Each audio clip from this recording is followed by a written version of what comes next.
Ровер 400, двигатель 1.6, 16 клапаны. Автомобиль ехал и неожиданно заглох. Так, притянули в гараж. При включении зажигания не слышно, как насос работает. Для перестраховки отсоединил патрубок с подачи с фильтра топливного.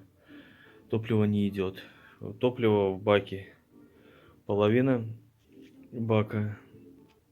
Есть подозрение, предохранители сейчас все посмотрели. Есть подозрение, что на нерабочий топливный насос. Топливный насос находится в баке. С салона окошек никаких нету, чтобы подлезть. То есть будем сейчас снимать топливный бак и доставать насос. Для снятия бака нужно снять заливные патрубки. Вот здесь они находятся. Раз, два. Маленький и большой. Подачу обратку. Вот один шланжик, вот второй.